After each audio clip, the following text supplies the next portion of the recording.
दूर दूर तक किसी ने जो नाम नहीं किया वो हमारे घर की एक छोटी सी बच्ची ने नाम कर दिया, और वो भी इतने कम उम्र में। जब आपको पता चला कि खुशी रिकमेंड हो गई है, कैसा फील हुआ? बहुत अच्छा लगा कि हमारे परिवार में कभी एक बच्ची फौजी बनी। I called my father, I called my mama and my mother, और मैंने पापा को बताया कि हाँ पापा हो गया फिर से। As always he said me a thank you, और मम्मी तो बहुत खुशी है। Entire family was very happy. Jai Hind everyone, my name is Khushi Kumari. I have got recommended from 21 SSB Bhopal on 2nd of July and secured All India rank 49 in NDA 151 course. I will be joining National Defence Academy on 22nd of December. If I talk about my family background, almost 8 people are serving in defence, from my grandfather to my father and my maternal uncles. All of them are serving in non-commissioned ranks, and I will be the first person to join Indian Army as a permanent commissioned officer. Because as my father, as I am an army brat, so I got the opportunity to complete my schooling from different cities of India, from Ambala, from Pathankot to Lucknow, because of which I got the opportunity to meet so many different people, which helped me to develop my personality. अगर मैं अपनी schooling की बात करूं तो बचपन से ही मैं पढ़ाई में अच्छी थी। पढ़ाई के साथ साथ मेरा मन बाकी चीज़ों में भी लगता था, जैसे कि sports, extra co curricular activities, portfolios. Class 6 में I got the biggest opportunity to serve as the vice head girl of junior wing. That gave me responsibility and developed my overall personality. 6 के बाद 8th, 9th में I got the opportunity to be the vice house captain and the house captain respectively.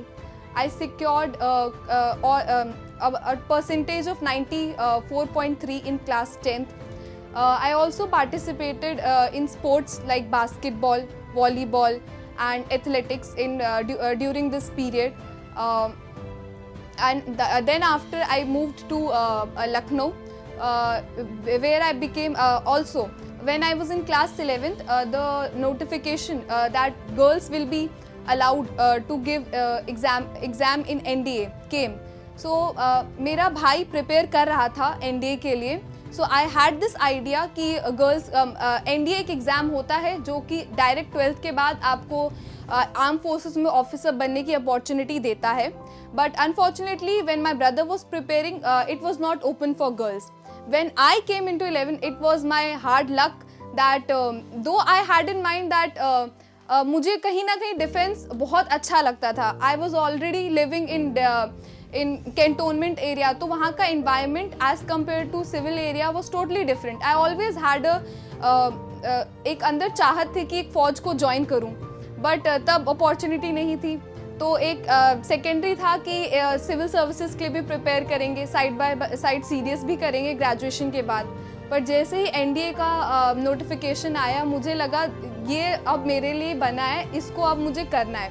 तो class 11 से ही I started preparing. Class 11th में जब मैं थी तो मैंने क्लास 11th की मैथ्स कर ली, जो मेन बेसिक पेपर होता है, जो बहुत बच्चों से, जो GAT is comparatively easier than maths section. Maths is difficult to deal with.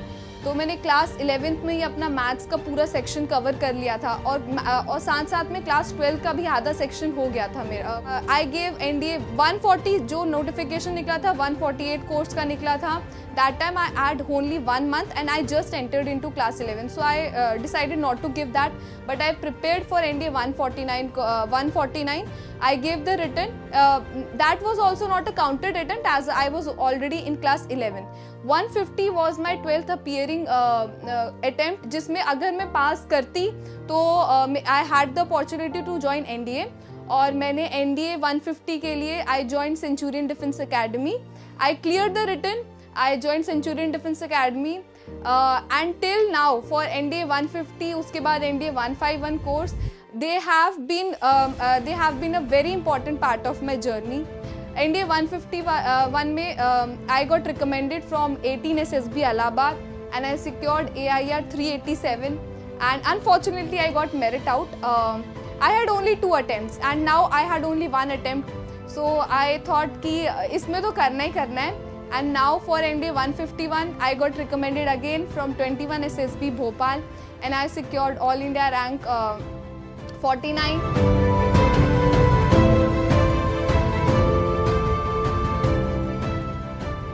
जैसे ही मैंने एनडीए के लिए प्रिपेयर करने का फाइनली डिसाइड किया, मैंने एक बहुत ही अच्छी कोचिंग के लिए सर्च करना शुरू कर दिया.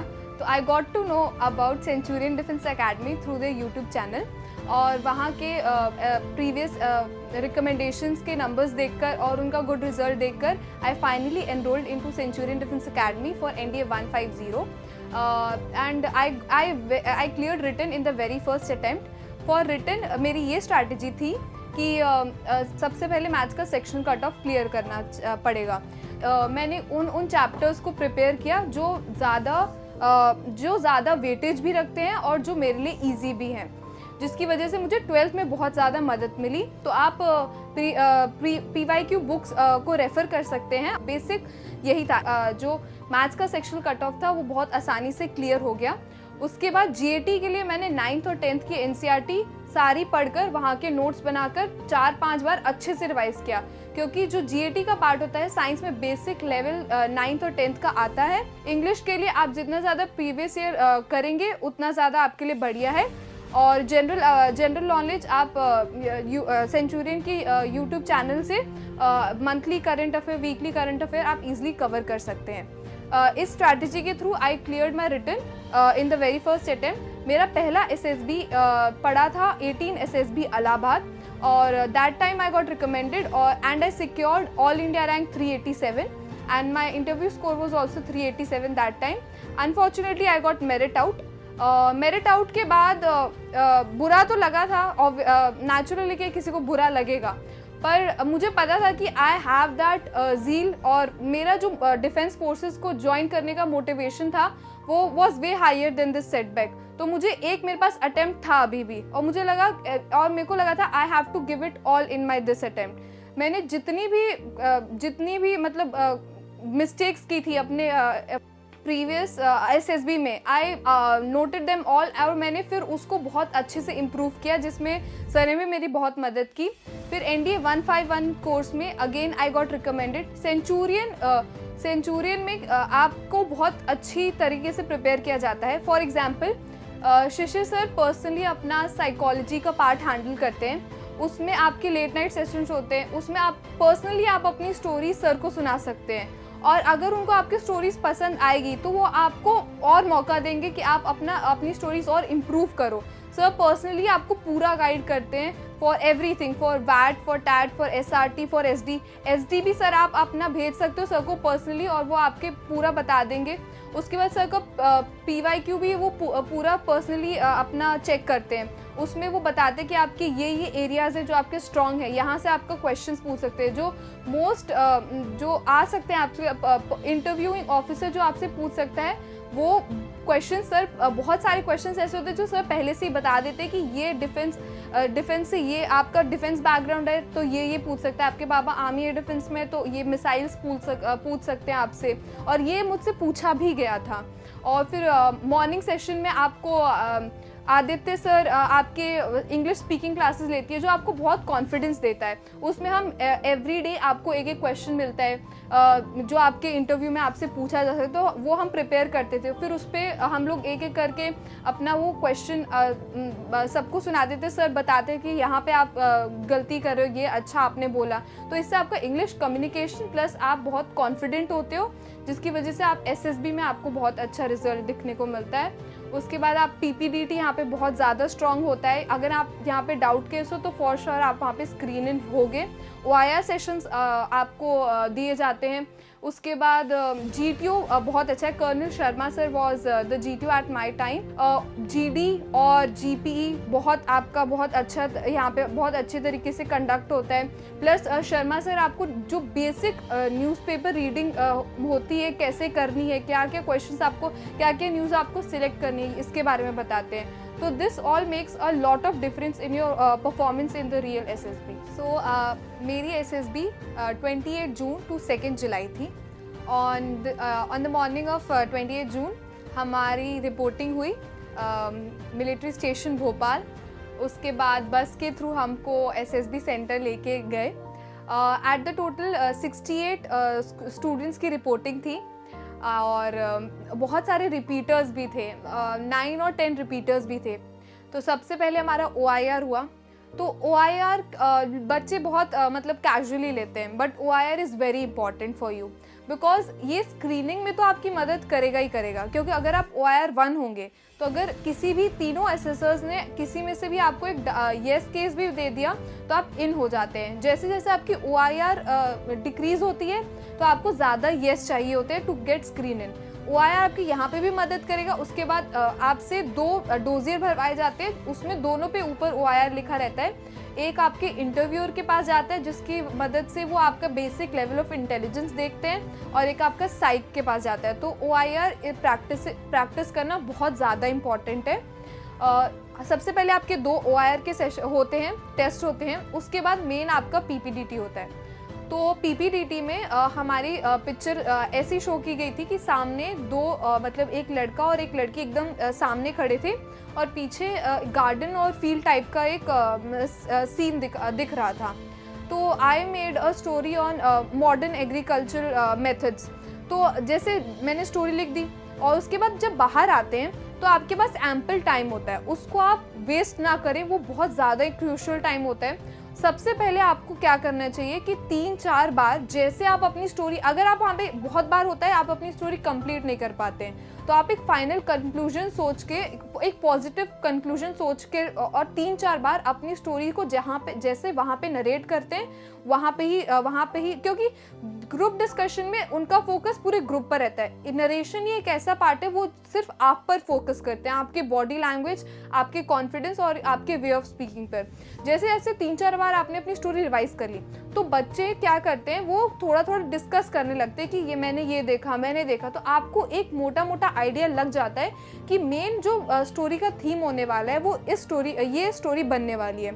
तो आपको जब पता चल गया, मेरे में भी बच्चे बोलने लगे हमें फार्म दिखा, तो आई वॉज क्लियर कि अब एक फार्मिंग से रिलेटेड ही स्टोरी बनने वाली है. मॉडर्न एग्रीकल्चर मेथड वो न्यूज़ में हो रहता है तो वही बनने वाला है. तो मैंने 3-4 अच्छे पॉइंट अपने सोच लिए. GD हमारा बहुत ग्रुप था, अच्छा मतलब 10-12 लोग थे, तो बहुत ज़्यादा क्योस मच रहा था. उसमें रिपीटर्स भी थे. तो जब रिपीटर्स होता है उनको पता होता है क्या बोलना है. तो साथ में हम 3 लोग मतलब बोल रहे थे. एक my fellow chest number was speaking a lot. तो उसको काउंटर करने के लिए आई थॉट कि कहीं मैं पीछे ना रह जाऊं, तो आई वॉज ऑल्सो स्पीकिंग. तो GTO ने बोला कि those who are speaking let others speak. तो हमने थोड़ा उनको भी इंक्लूड किया. आपको ऐसा करना है कि सब मतलब जो पॉइंट्स आपको पूरे डिस्कशन में पूरा खो नहीं जाना है. आपको देखना है जो अच्छे पॉइंट्स है वो आपको पिकअप करने हैं, और जो आपने पहले से पॉइंट सोचे वो भी आपको इंक्लूड करने हैं. ये 3-4 आप पॉइंट्स दे दोगे तो आपका OIR अच्छा हो तो for sure you will get screen इन. तो 37 पीपल गॉट स्क्रीन इन हुआ उनका, 37 लोगों का. उसके बाद फिर हमारा डे 2 पे साइक हुआ. 4 होते हैं साइक में, 4 पार्ट होते हैं, टैट, वैट, SRT एंड SG. सारे एक के बाद एक होते हैं. In TAT you are shown 11 pictures और फिर एक 12th ब्लैंक स्टोरी होती है जो आप घर से प्रिपेयर कर सकते हैं. टैट का बेसिक फंडा ये है कि आपको जैसे ही पिक्चर शो होती है, पहले फर्स्ट स्टेप आपका ये होना चाहिए कि उस स्टोरी को आप अपनी लाइफ से कनेक्ट करके देखिए. मैंने कभी ऐसा कुछ अपनी लाइफ में किया है? अगर तो आपको लग रहा है कि हाँ मैंने ऐसा मतलब ऐसा कुछ देखा है, कोई क्लीन इंडिया का प्रोग्राम चल रहा है तो आपने कभी पार्टिसिपेट किया हो किसी रैली में, NCC के थ्रू प्लांटेशन ड्राइव चल रहा है, ऐसा पहले ये स्टेप होगा. अगर आपको लग रहा है कि नहीं मैंने ऐसा नहीं किया, कभी आपने न्यूज़ में उसके बारे में सुना है, तो ऐसे करके आपको स्टोरी लाइन समझ आ जाएगी, मैं इस पर अपनी स्टोरी बना सकता हूँ. टैट आप ऐसा प्रैक्टिस कर सकते हैं. उसके बाद for your SRT you have to again link it with your real life situation. आप वहाँ पे कुछ भी लिख नहीं सकते कि हम ऐसे कर देंगे वैसे कर देंगे, नहीं. रियल लाइफ जो आप उस सिचुएशन में जब आप होते तो आप क्या करते वो आपको लिखना होता है. फॉर वैट को लोग बहुत अंडर एस्टिमेट करते हैं। वैट बहुत इंपॉर्टेंट होता है और वैट टफ भी होता है। वैट टफ इसलिए होता है कि आपको बस 15 सेकेंड लिखते हैं आपका मिलते हैं एक सेंटेंस लिखने के लिए, और उसमें पहले वर्ड को देखना, फिर उसके अच्छे सा सेंटेंस बनाना, फिर लिखना। 15 second is very less for that. तो वैट आप कैसे इंप्रूव कर सकते हैं, उसके प्रैक्टिस सेट लगाइए। पहले आप टाइम पर मत फोकस करिए, आप अपने क्वालिटी पर फोकस करिए कि मैं ऐसे ऐसे लिख रहा हूँ। जब आपको लगे कि क्वालिटी ठीक होने लगी तो आप टाइम बेस्ड प्रैक्टिस शुरू करिए। न्यूज़पेपर रीडिंग से बहुत आपको जनरल अवेयरनेस आपका बहुत बढ़ जाता है, तो आप एक अच्छे लेवल के सेंटेंसेस बनाने लगते हैं। प्रैक्टिस से ये है कि आप पहले मतलब सेंटेंसेस बहुत बेसिक बनाते हैं। अगर आप प्रैक्टिस करते हो तो थोड़े level of a sentences increases. उसके बाद for SD you have to SD में भी your parents opinion, your teachers opinion, your friends opinion, आप क्या बनना चाहते हैं लाइफ में और what is your opinion about you. इसमें आप अपने टीचर्स, अपने फ्रेंड्स से बात करें, दैट वुड बी बेस्ट। हम अपने बारे में जानते हैं बट अपने फ्रेंड्स भी हमारे बारे में बहुत कुछ जानते हैं, तो उनका पर्सपेक्टिव क्या है हमें देखने का, कैसे वो आप उनसे बात करेंगे तभी आपको पता चलेगा। अगर वो कोई वो भी बता रहे सेटबैक कि आप में ये कम है, तो आप उसको किसी न किसी वे में इंक्लूड कर सकते हैं, बट मेक श्योर कि वो ज़्यादा नेगेटिव ना हो।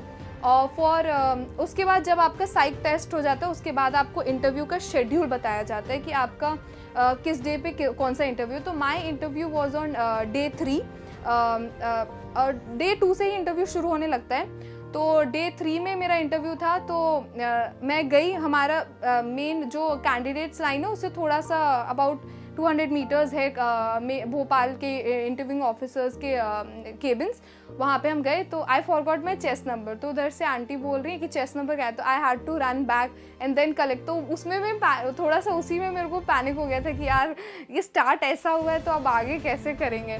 फिर उसके बाद वेटिंग एरिया होता है, उसमें हम बैठते हैं। तो मेरे साथ एक ये बहुत इंपॉर्टेंट होता है कि आपसे पहले जो लोग गए हैं इंटरव्यू में, ठीक है, आप उनसे एक बार पूछ ले कि इंटरव्यू किस लाइन पर जा रहा है, क्योंकि इंटरव्यूइंग ऑफिसर एक ही है।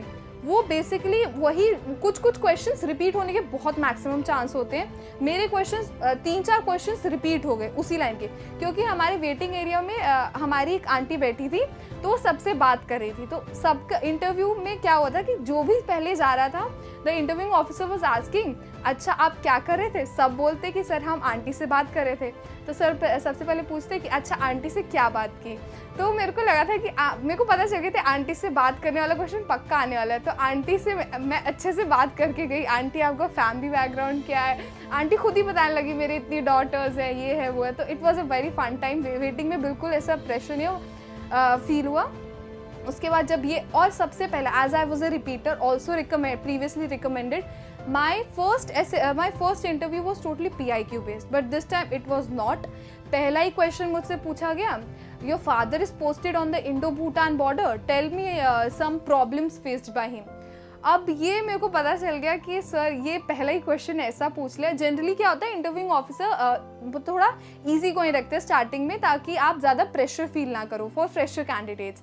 But he wanted to test me, तो मैंने बोल दिया सर माइग्रेशन की देर इज़ अ प्रॉब्लम। फिर मैंने बोल दिया सर स्मगलिंग भी होती है ऑफ लिकर एंड चीज़ों की। फिर उसके बाद वेरी रफ टेरेन, ये बोल दिया। तो ही वॉज लाइक ओके। फिर उसके बाद सर ने मुझसे जनरल अवेयरनेस भी बहुत टेस्ट किया। At that time UCC was very in news. फिर उसके बाद मेरा डिफेंस अवेयरनेस भी बहुत चेक किया गया। और जबकि मैं डिफेंस, इसलिए मुझे पता था क्योंकि मैं डिफेंस की बहुत सारी मतलब चैनल्स फॉलो करती थी डेली न्यूज़ की। उसकी वजह से मुझे पता था कि ये उस टाइम इंडिया और अमेरिका के बीच में बहुत सारी डिफेंस डील्स हो रही थी ऑफ MQ-9 प्रेडेटर ड्रोन्स। तो वो बहुत मुझसे पूछा गया। फिर उन्होंने पूछा मुझसे मिसाइल और रॉकेट में क्या डिफरेंस होता है। I told him that. फिर उन्होंने बोला, मेरा general awareness was checked a lot, और मैंने अच्छे से ही आंसर दिया। उसके बाद सर ने पूछा कि ईरान है इसकी बॉर्डर नेबरिंग स्टेट्स बताओ. I was in NCC, so he asked. NCC was touched upon in both my interviews. So if you are in NCC, you have to have a deep knowledge about not a lot, but you should know if you have done firing, you should know the parts of the rifle, .22 rifle that you have used, the range from which you fired. If you have attended the camps, what are the different types of camps? These are the basic questions which you can Google as well. कि what are the most frequently asked questions about NCC in interview. तो ये पूरा आपको questions का list वो आप prepare कर सकते हो. NCC में मुझसे पूछा .22 है राइफल, उसमें .22 क्या है? I told him it is a calibre. Calibre किस में नापते हैं, फिर किस रेंज से आपने शूटिंग की थी, ये पूछा गया. और फिर उनने पूछा व्हाट इज स्पेस. मेरे को लग रहा था my interview was totally random. मुझे लगा सर PIQ कहाँ है मेरा, but definitely he was checking my awareness as it was tough. It was definitely tough than the previous interview. और my interview was very short, not too long, because he was taking it almost of 30 to 35 minutes. बाहर I as a fresher आपको पता नहीं होता है कि आपने क्या क्या गलतियाँ की हैं. एज अ रिपीटर आपको पता होता है कि आप यहाँ पे गलत गए हो, यहाँ पे गलत गए हो. तो आंटी ने पूछा कैसा गया बेटा इंटरव्यू. मैंने बोला आंटी ठीक ही गया है, अब देखो क्या होता है. उन्होंने बोला अच्छा ही होगा, और अच्छा ही हुआ मेरे साथ. फिर GTO is the most interesting part. आपका GTO Day 3 एंड Day 4 पे होता है. It is a total of 9 task. सबसे पहले आपका GD होता है. GD में very important newspaper reading. Newspaper reading is the key to SSB. अगर आप कर रहे हैं तो you are definitely at an edge to other edge compare to other candidates. GD में आपके 2 तरह के होते हैं, एक टेक्निकल और एक नॉन टेक्निकल. टेक्निकल में माइन वाज आस्क्ड कि किसी भी देश को सुपर पावर कैसे बनाता है, हिज डिफेंस एक्सपेंडिचर और हिज इकोनॉमी और इट्स कल्चरल आस्पेक्ट. तो डेफिनेटली एक इम्पॉर्टेंट लीड चुनना इज़ वेरी इंपॉर्टेंट. क्योंकि मैंने चुना इकोनॉमी, क्योंकि अगर किसी देश के पास इकोनॉमी होगा तभी वो अपने डिफेंस पे भी स्पेंड करेगा. तो ये आप एक लीड चुने, और वो लीड ऐसी होनी चाहिए जो बाकी दोनों से कनेक्ट करे. और जैसे आप मेक श्योर करें कि आप फर्स्ट कैंडिडेट हो. अगर GD में कंट्रीब्यूट करने के, अगर आप फर्स्ट भी नहीं हुआ, सेकंड थर्ड तो आपको ज़रूर होना चाहिए. और जैसे आपने एक पॉइंट रख लिया, फिर जैसे मैंने एक पॉइंट रखा तो बाकी सारे कैंडिडेट्स उस पॉइंट पे डिस्कस करना शुरू कर देते थे. और फिर तब तक मैं दूसरा पॉइंट एक उससे थोड़ा अलग और उससे थोड़ा और अच्छा पॉइंट सोचने लगती थी कि अब क्या बोलूँ. फिर मेरे को जब आ जाता था, और साथ साथ में I was listening to other candidates कि अगर वो कुछ बोल रहे हैं तो उसमें मैं कुछ ऐड कर सकती हूँ, तो वो मैं डेफिनेटली वो साथ साथ में ऐड करती हूँ. इससे आपको पॉइंट्स मिलते हैं बहुत सारे. उसके बाद फॉर GP में रिसोर्सेज बहुत अच्छे से देखें, क्योंकि I made a blunder in this because there was a key resource present in the GP and I kind of मैंने वो देखा ही नहीं, नोटिस ही नहीं किया, जिसकी वजह से मेरा पूरा प्लान बदल गया. फिर I got to know about this in the discussion. और फिर आप अपने सोल्यूशन पे मत स्टिक करिए.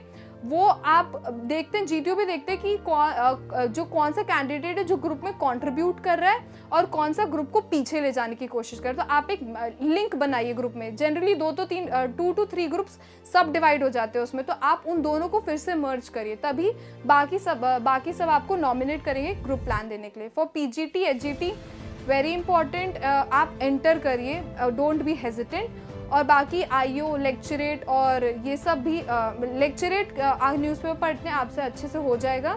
एंड इंडिविजुअल ऑब्स्टिकल में do focus on your physical fitness. Running चाहिए, स्पोर्ट्स खेलिए, उससे आपका फिजिकल फिटनेस मेंटेन रहेगा. फॉर मेरा कॉन्फ्रेंस में ये हुआ कि कॉन्फ्रेंस में आई वॉज वेटिंग की waiting time was not that much, जितना नॉर्मल होता है उतना गया. आई वेंट इन, सर ने बोला ओके खुशी, आपने पिछली बार से आपने इस बार क्या इम्प्रूव किया है.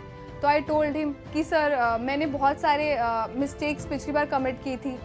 GD में जैसे I didn't selected a lead में एज अ ओवरऑल टॉपिक पे ही पूरा अपना वो दे दिया, व्यू दे दिया.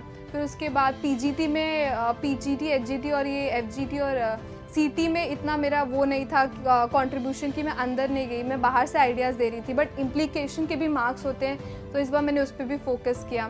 फिर अपना रिटन स्कोर भी इम्प्रूव किया, तो उन्हें बोला okay what was your written score last time, मैं बताया। फिर दिस टाइम तो he was like okay how was your stay, I said sir I enjoyed a lot. फिर उसने बोला उन्होंने बोला कि okay now you may go. मैंने बोला कि इतना सिंपल सा कॉन्फ्रेंस, कुछ पूछा ही नहीं ज़्यादा, but I was the one who got the maximum marks in SSB from in my entire batch. So now I know this, I get a feeling like हाँ कॉन्फ्रेंस भी अच्छा गया। जो भी मिस्टेक्स आप कमिट कर रहे हैं उसको पूरा 5 दिन तक अपने ऊपर हावी ना करो, हो गया वो हो गया, now focus on the next part. So we were waiting eagerly for the results to come out. As always सबसे पहले हमारे डेप्यूटी प्रेसिडेंट आए of the board, he motivated us all.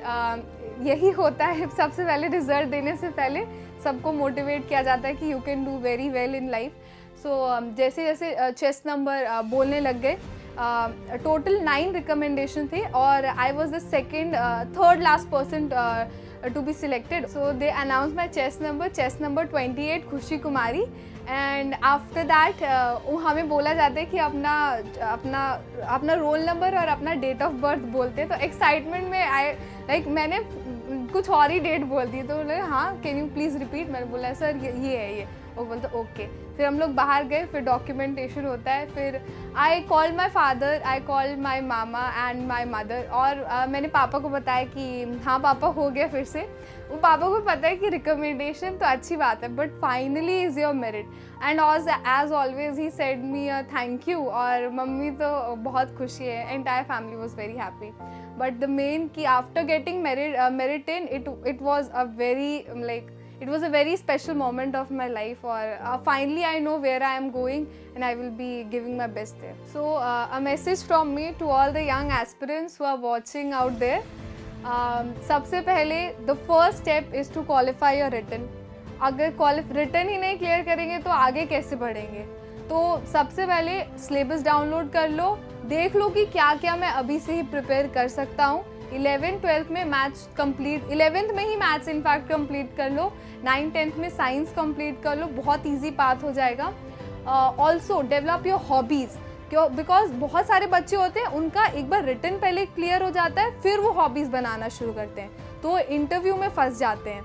तो आप ऐसा मत करिए, ऐसा एरिया चुनिए जहाँ पे आपको इंटरेस्ट है, वहाँ पे उसको बहुत स्ट्रॉन्ग करिए, ताकि वो इंटरव्यूअर को भी आप प्रेजेंट करें तो उनके सामने भी आपका एक अच्छा इम्प्रेशन क्रिएट हो। Focus on your sport and extra cocurricular activities, physical fitness भी इम्प्रूव होगा। और specially a message to all the girls, though there were 19 vacancies and now they have increased to 35. मेरे टाइम 19 थी। If I got through among the 19 vacancies, definitely if you have decided कि अगर आपको merit में अपनी एक place बनानी है तो फोकस ऑन योर रिटन। अगर आपका रिटन का स्कोर पहले ही इम्प्रूव होगा तो अगर आपके SSB में कम भी नंबर मिलते हैं तब भी आप एक मेरिट इन होने के आपके हाई चांसेस हैं। For a good what will be a good score for girls in India, it would be around 450 above, 430 to 4 जितना आप ज़्यादा आगे ले जाएं। और अगर समझ लीजिए आपका अगर इन रिटन में अच्छा स्कोर नहीं भी है तो दिल छोटे करने की कोई ज़रूरत नहीं, मेरे भी इतने ज़्यादा नहीं थे। Work on your SSB as much as possible.